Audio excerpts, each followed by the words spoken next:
Brown. Hey. Hi. Hi.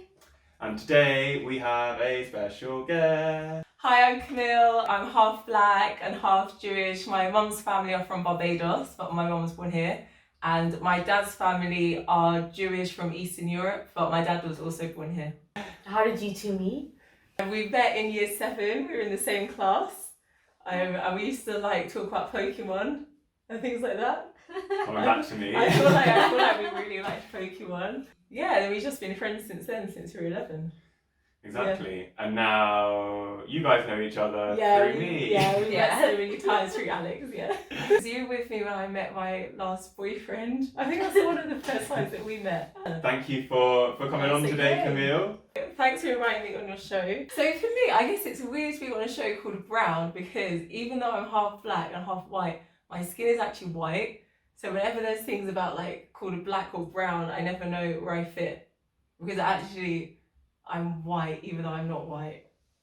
And most people of my ethnicity are brown. And do you see yourself though as white or do you see yourself as brown? I see myself as half black, but I don't see myself as brown because my skin is white. So I would never say I'm brown. I feel like that more refers to the colour of your skin. I hear people say it people who are from India saying I'm brown. Yeah. And then usually people who are Africans say black. I'm black. Yeah. Yeah. I think that was someone brought that up to me, the title of this is brown. I think South Asian people are more likely to call themselves brown than people who are black. But I think I'm not saying that it's wrong, just it's just interesting how different.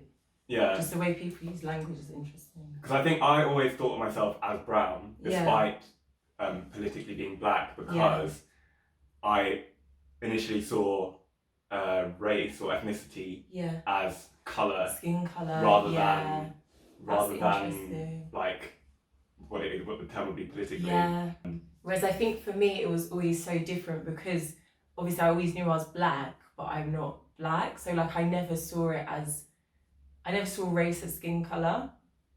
And whereas I think that other people do or did. At least when we were younger, I think people did a lot. Yeah. What's your experience of perhaps people's perceptions of you being having lighter skin? It was quite weird because growing up I didn't see myself as any different from any other mixed race person. I had 2 best friends who were half black and half white, and I was just they're mixed race, they have brown skin, I'm mixed race, I have white skin, but I didn't see it as different. But then when I went to secondary school, then some people started saying that I was an albino, and I was like, what? I was no, you're going wrong, I'm not an albino. And then I realised that, I don't think they even necessarily thought I was, I thought they'd made a mistake, but then I realised they were literally just taking the piss. So for years, just to take the piss, people would be like, oh, you're an albino. And then that's when I realised that I was apparently different to other people. Since then, it just has been a bit of an issue for me because sometimes people think that I'm fully white, which I find really hurtful because it's that's my identity. When we were at Afropunk in New York, I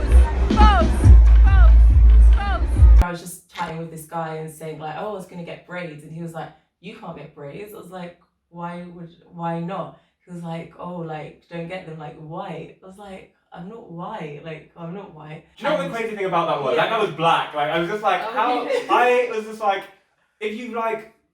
if you've lived around black people, you can identify black features on skin. I've always seen you as mixed race because of you, the features you have to me are sort of similar features to most black people or mixed race people. So that's what I found really confusing. Do you know what I also thought was we were the white friend there as well. I'm pretty sure we were happy to wear braids as well. So I was just do you know what? This is not even an issue right now. Yeah, that's the other thing. I mean, the whole thing about braids is such a minefield because it's sometimes people say you're not allowed to wear braids, and I don't know if I'm allowed to wear them. And I've always been self-conscious. I've always wanted to get braids, but I just feel I won't because I don't want people to be oh, what are you doing? Even though I'm just as black as someone else, but just because my skin tone, I don't feel I can get braids. It's a bit weird. Of cultural appropriation Well, that guy kind of said that. And that guy said I would have been. And like, I think like Camille's like forgetting how the story ended because she let him have it. Like, oh yeah, she told him what's what. So always, yeah, no, always. And then I had it recently with I was talking to my therapist and I was talking about Black Lives Matter and just like race and stuff. She was saying, "Oh, what? You look white to me." And is your therapist a white woman? Yeah, okay. And I was like, "Excuse me." I was like, but I'm not, because it's weird because nowadays it is unusual for people to think that I'm white. Like if I'm on a dating app, like people are always like, where are you from? Like people can always tell, well, nearly always tell that I'm mixed race. So when someone doesn't, I'm a bit like, what? So it's just weird to me because obviously like for you, like no one would ever think that you were white. So it's not something that most mixed race people experience, but I do. And it feels lonely as well because I've actually never met anyone who has the same background and the same skin tone. So then it just feels very isolating. It's like, am I just like a race of my own? Like, it's a bit weird. Yeah, it's like, oh, it's just me and there's no one else. I was watching TV, I don't know what I was watching, but there was a girl who has my skin tone, but she was very obviously mixed race. Yeah. And then I was so excited, I was like, oh, I want to find her, and I've just sometimes stalked her. Hi, my name is Camille. No, I do. Whenever I find someone, so on TikTok or Instagram, sometimes I find girls who are mixed race with my skin tone, and I always follow them because it's just like, I just feel so isolated, and you know, obviously everyone does feel some kind of affinity with people who have the same like background as them. Like even though we have friends from all different backgrounds, there is something about like, I don't know, yeah. It's just like everyone wants to find people who are like them. Yeah. But yeah, so if I see anyone, I just like follow. Yeah. Because I've never met them. them. Like who Camille's following. Yeah, but if you know anyone, can you tell me? Because I'm yet to meet anyone. So with the white side, so you are half Jewish. Yeah. It's two groups of people Yeah. that have quite traumatic history. I'm wondering how that was like growing up with both of those being part of you. It wasn't something I've thought about until more recently. There's some people who are anti-Israeli and then they end up being anti-Semitic, and then those people aren't always white. Sometimes they're even black, and then so I've heard black people be anti-Semitic, and I've heard Jewish people be racist, and then it's especially hard for me because it's like you kind of I'm like, in the middle what of are you this doing? like crossfire. Yeah. It's just a shame that I think sometimes people like to group themselves, and then instead of just being against racism, sometimes people are going against different groups, whereas that's not what the enemy is. Yeah, it's a shame that people, just divide into different groups, and then when you're mixed race, it can feel very conflicting.